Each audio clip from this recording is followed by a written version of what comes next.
Welcome our friend Michael Maximoff, co-founder and managing partner at Belkins. 10 some creative strategies for the outbound email marketing that you can utilize. So the 10 rules for all emails. All right, and our next speaker is actually already here, ready to join us. Last but not least, welcome our friend Michael Maximoff, co-founder and managing partner at Belkins. Michael is a serial entrepreneur and investor with 7+ years of experience in B2B sales and marketing, building service companies, and bootstrapping SaaS startups. Hi, Michael, letting you in now. Hey How guys, are you? Good. How are you, Alex? Jason was great, by the way. Great presentation, Jason. So many great speakers today. Great job, Reply, for organizing this. I know I'm last in the list, and you guys have been here for 5 hours now. So I'll make it for you. I'll make it fun for you. And for those who stick around until the end, I have several great artifacts that I'm sharing with you. So stick around, and you're gonna get some value out of this. All right. All right. I'll be back when you're done. Okay. Sounds good. All right. How do I put the deck on? Oh, I think you help me. Perfect. All right. So guys, just to give you context, why the name of the presentation today is 10 creative cold outreach strategies. So for those who doesn't know Belkins, so we are known, or we are the #1 appointment setting agency according to Clutch, G2, UpCity, and the reason why we're the #1 is that we think that there's no unwin situation. So we are trying to win for every client that we work with, and we are trying to create as creative strategies for that winning as we can. And as a result of our work, we are trying to sort of maximize all the details of the appointment setting process, starting with lead research, template writing, email deliverability, SDR work, et cetera. And as we are growing our company, we're branching out different products and services like Folderly, LeadsForce, WordSteer. So you can check them out. They're all great products, and were built specifically to maximize the value of appointment setting and the results and ROI from it. And so we've been working with this many industries, and sometimes we're going crazy with our strategies. So today I'm sharing 10 some creative strategies for the outbound email marketing that you can utilize.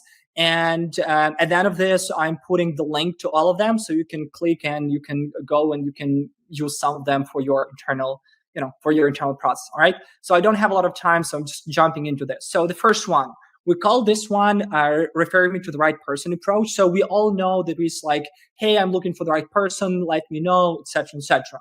What we are doing is we are using an actual name of a colleague or several colleagues to refer to them and use them as the variable in our outreach.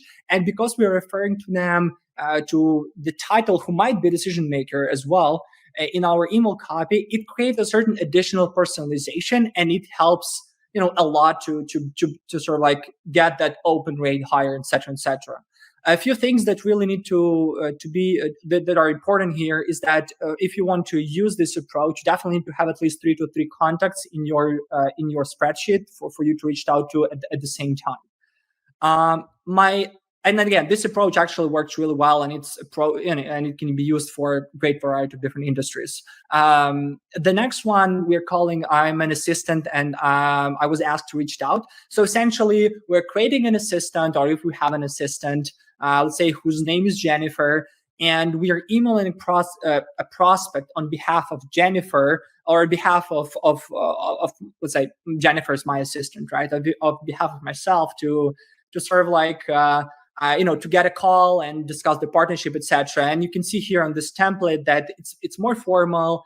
It has the right structure, and it talks about why I think that we need to discuss this opportunity. And it has a great open rate and reply rate. But the trick here is that at the bottom of it, you sort of attach the forward email as if I actually emailed Jen to set this up. So I'm saying, hey, Jennifer, check out this company. I really think that we need to set up a call. Can you reach out to them and do that for me? And because I'm attaching this forward email with my signature and with all the variables, it creates that additional personalization that helps a lot. And we've seen this approach. Actually, we worked with several clients, and for one of them, we booked so many appointments that we actually paused the partnership for the time being until they can work with the law, because there was so many answers and appointments happening at the same time for a small operation. The third one we call the call recap. So, and this one is fun, and we received a few interesting responses from this one. So essentially, what you do, you have a call script that, like Jason was just sharing with you during his talk, and you kind of put that script with a few lines in your email. And when a prospect receives that that response and they read through that, and then you put that call recap, because that's the call recap that you might have. That's that makes them smile, and that's sort of like just again,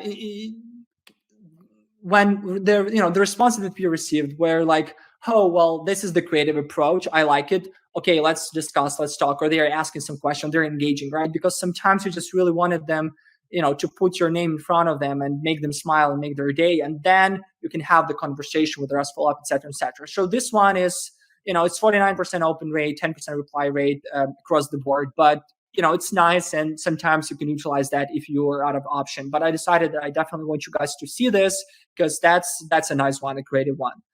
And that next one is let's meet at the event approach. Again, we all are booking conferences using email, right? This one is more about creating a lot of personalization. So when we're doing the research, and again, I was speaking in several conferences in the past, and when I had people reaching out to me, they just reached out sort of like, hey, Michael, I saw you were speaking, let's meet up, right? But if you add more personalization, if you add about the topic of the speaking, or the speakers that were before me or after me, right? Or some other talking points that can be used there, or the session time. So, hey, Michael, so you were speaking at 2 p.m. on Tuesday. Oh, I'm definitely going to check out Jason before you. But if I won't be able to connect with you at that time, hey, can we grab something after that, right? So again, just by adding additional personalization points, that might help you a lot to kind of, just to stand out and to generate more opens, replies, etc., right? More appointments. That's what we do as SDRs, right? Here, this one gets 65 open rate and 18% reply rate on average. We've been testing this one for some time. One other add here is that when you do the follow-ups, what I notice is that if you use not generic follow-up, but something like, hey, just landed GFK, heading towards the venue, my slot got freed up, can I open something? Are you open? Can we catch up? Just really kind of creating a situation, a certain scenario around the not just generally following up, also create a huge impact and help to win those additional open rates at the end. Kind of moving on to the number 5. And again, I'm just going through them real quick here. And if you have any questions, guys, put them in chat. If we have still a few minutes, I'll be happy to answer questions for each one of those. You just say, hey, Michael, number 5, do you know this or that? Or can you answer this? So number 5, this one is also interesting. And when I was doing this presentation, I get together my team and we sort of like say, hey, what are the best creative approaches we can put in front of the people that are attending this conference? So one of them is specifically that we are using for the enterprise type appointments, because we all know that it's one thing to generate appointments with with a small to mid-sized business, but another gameplay when you're speaking about Fortune 500, about enterprise companies, right? So this one is used across the board by our team, specifically when we're thinking about the bigger companies, 10,000 plus people, companies that have a lot of turnover, et cetera, et cetera. So this is the more formal style. So it's more about creating the structure, putting the right value proposition. And this specific approach is when we reached out to the people that worked for that company in the past, that they now work in the company of a competitor or a different company that can be a good fit for us, right? And we reached out to those people with regards to their past experience working with that company in a certain position, referencing that and inquiring whether at this particular company it's going to be a good fit, and creating that additional personalization, that creative approach of understanding that, or sort of like pointing out that that person worked for that company and now they are at that company, and then based on their previous experience we think that etc might be a great a great personalization, and it gets this 45 open rate, which is huge for enterprise companies, right? Because those guys don't usually open emails a lot, right?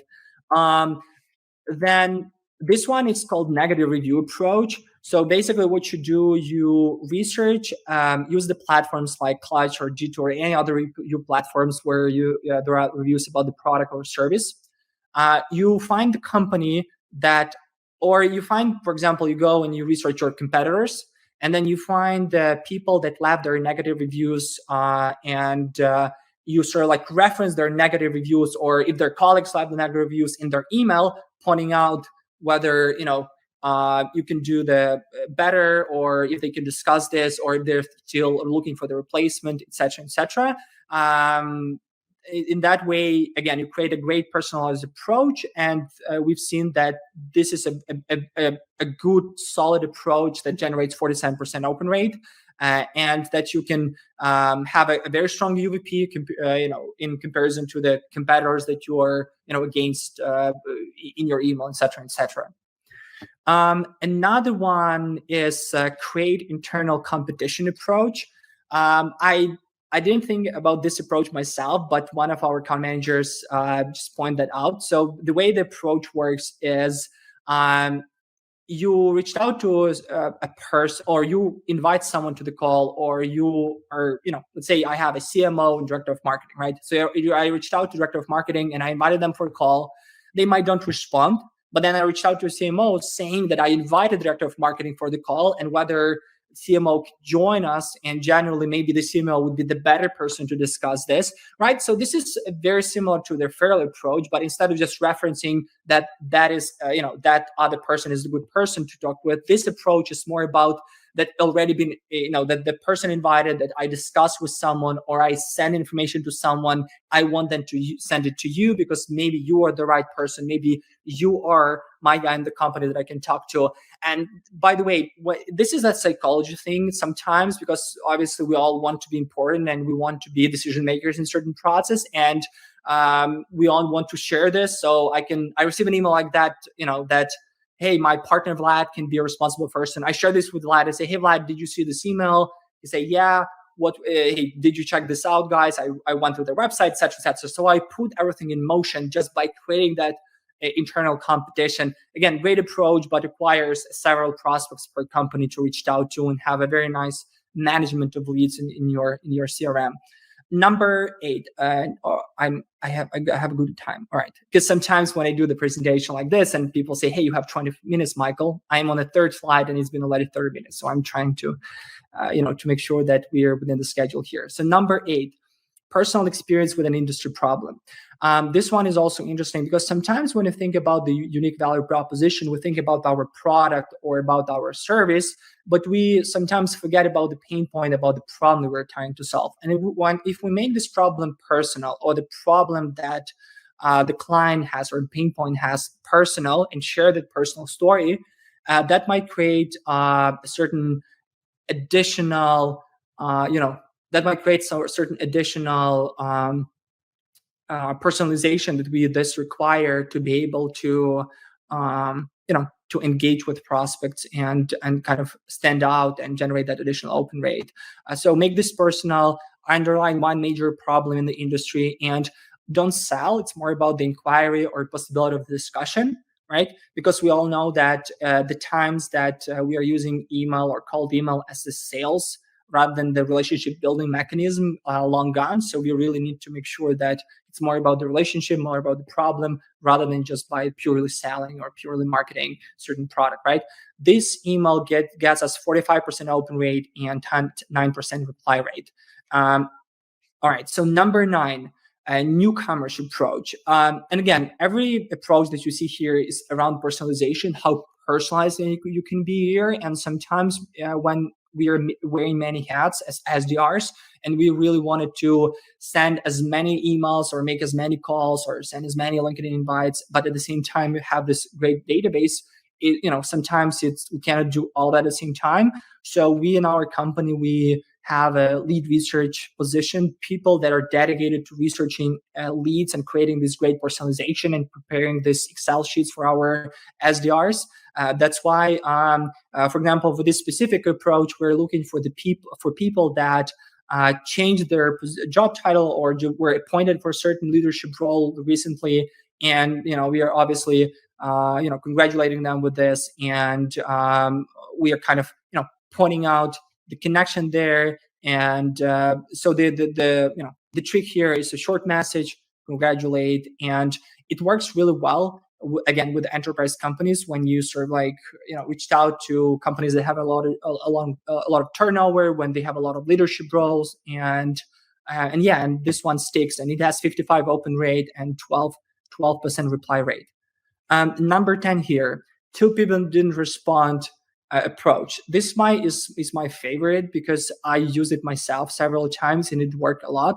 So here, what we do, we take several people within the same organization, we take their titles as well, and what we do, we first reached out with a referral approach to let's say head level, director level, VP level professionals, to both of them. Then for those who didn't respond, we export those people, let's say from reply.io, and we say, okay, these guys didn't respond. So then we add a third person that is one level up those two folks, and we email, like, hey, John, your head of marketing, Dmitry, and your VP of marketing, Brian, didn't respond to my email. I guess, blah, blah, blah, blah. Why don't I, put this in front of you? Let me know what you think about this. Like blah, blah, blah, blah, blah, right? So sort of like the idea is that, again, you create additional personalization, you make this personal, you put a lot of names in front of them. You do this in a very targeted manner. So obviously all companies match your ideal customer profile. Everything is top-notch in terms of your process. So then, when people receive an email like that, it's very short, it's to the point, without any links, any attachments, no selling, etc., then, they want to engage, right? And this specific one give us 49% open rate and, 11% reply rate here.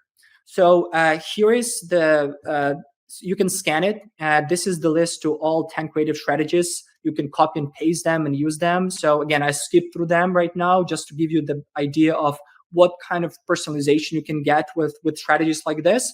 But you can use this document. Check this out. And again, if you can use some of them or create more like this, that would be perfect. Because at the end of the day, sometimes when we are skeptical about a certain product or service, right? And we feel like, well, I don't know, like our product is not good enough, or I don't know, our value proposition, we need to really tailor the value proposition. Sometimes it's not that. Sometimes it's just about how creative or how persistent or how good you are with your approach.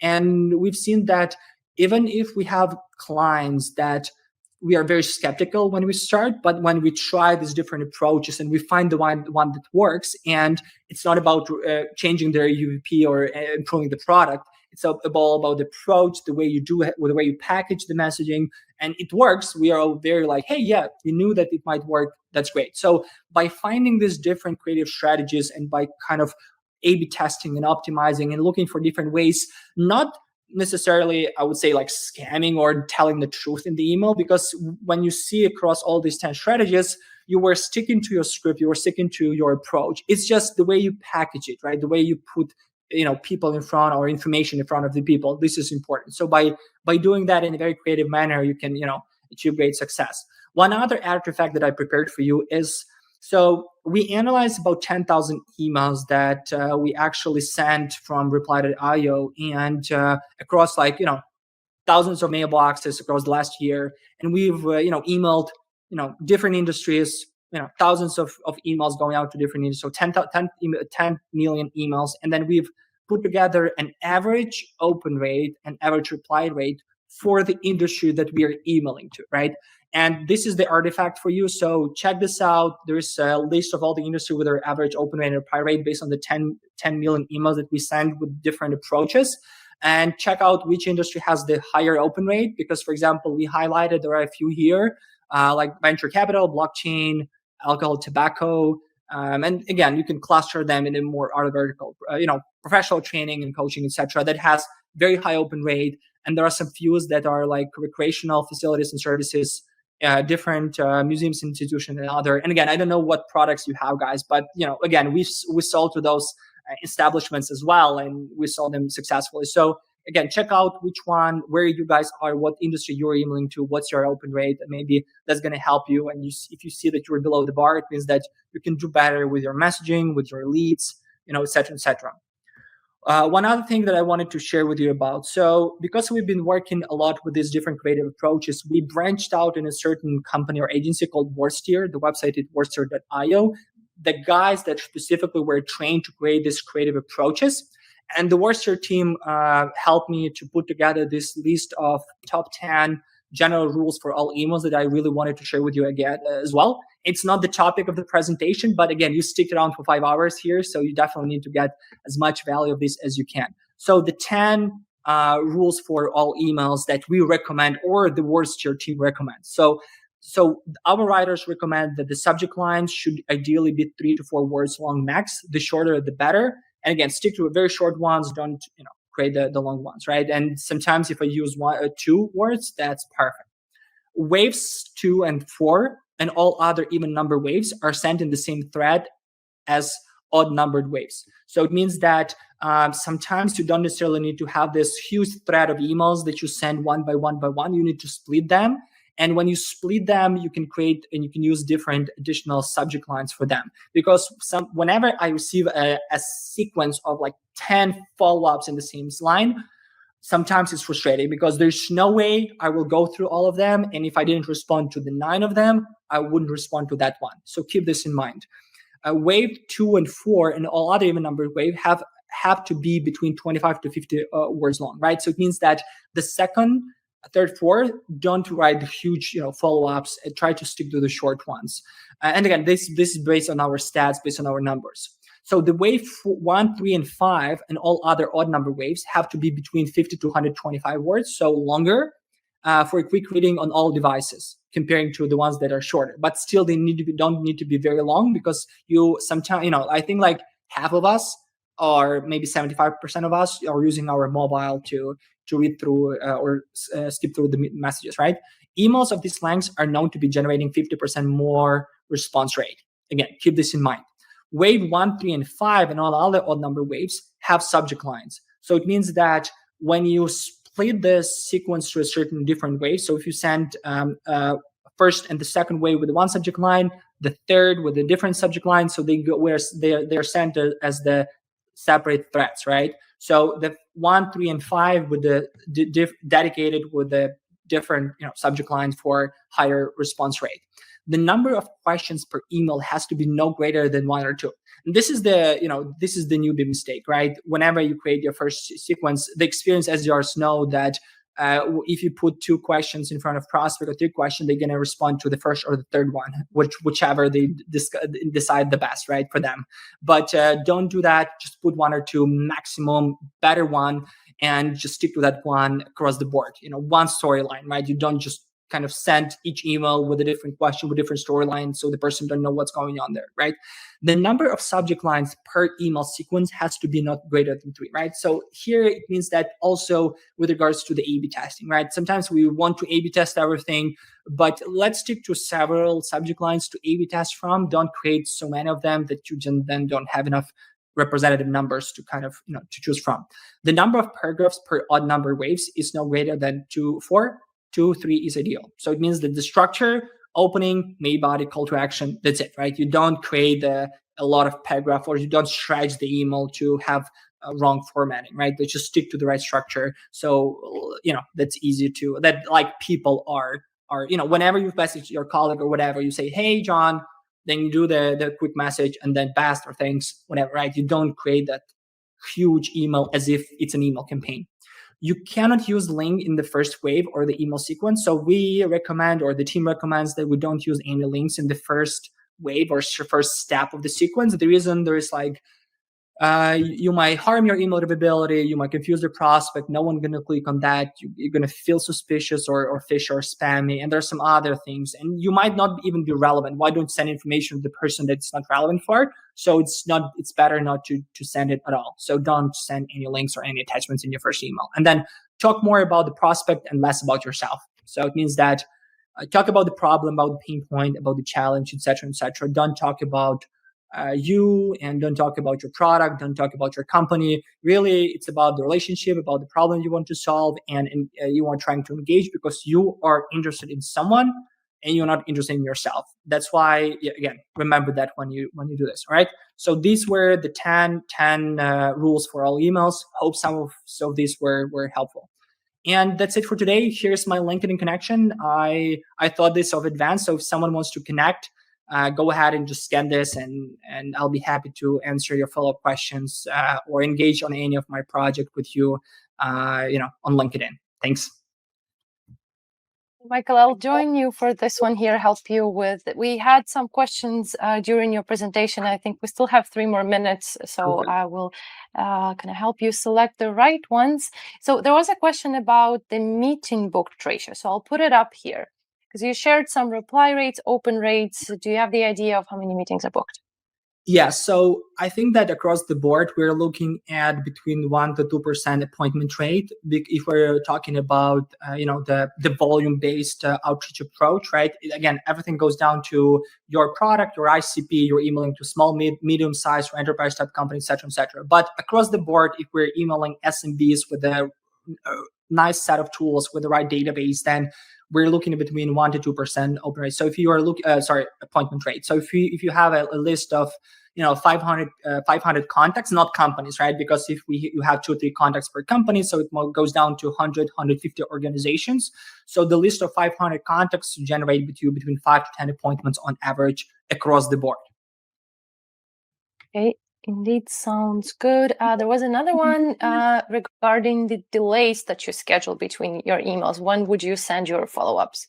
So we believe that we should stick to 1, 3, 5, 8, 12. So it means that I send them an email, and then in 2 days I send my first follow-up. Then in 2 days my second follow-up. Then I wait 3 days for third follow-up, and then 4 or 5 days for the fourth follow-up, and that's it. Sometimes if they don't answer for the 3, 4 follow-ups, then you don't email them, and then you wait, you put on hold on this database for a few months, and then you re-engage with them with another messaging. It's better than just sending the sequence of 10, 15 follow-ups and being blacklisted by those people, right? Or for them not to hear from you again, and who don't want to hear from you again anymore. So need to play the long game, right? Instead of getting unsubscribed right away from. Okay, sounds good. Also, just a quick follow-up regarding the length of the emails, because earlier we talked about like being super short, being on point. You showed us some templates with longer ones. People are wondering, when do we select which? Right.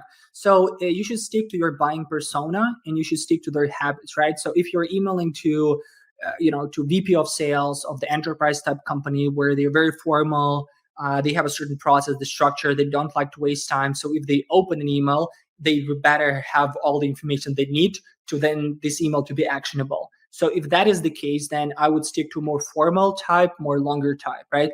But if you are emailing to, a founder of a startup and it's a small company or a mid-sized company, they're fast, they're quick, they go, right? And I'm emailing them while connecting them on LinkedIn, then I can stick to a short message. So typically when we talk about the emailing game, then short messages always wins. But I would argue that you still need to A/B test. So sometimes if you have the feeling that, maybe for my buying, my short type emails doesn't work. Shit, I need to figure something out, right? So if that is the case, then try and use a more longer type form. Indeed. Thank you so much for clarifying, for clearing that out for us. And indeed, a reminder to A/B test is always there, always important. Perfect. So yes, we are right on time. Thank you so much, Michael. Really appreciate your presentation. So many great insights, templates. We can get straight to using them. So we'll let you go. Thank you. Thank you, guys. Pleasure. Thank you. Bye-bye.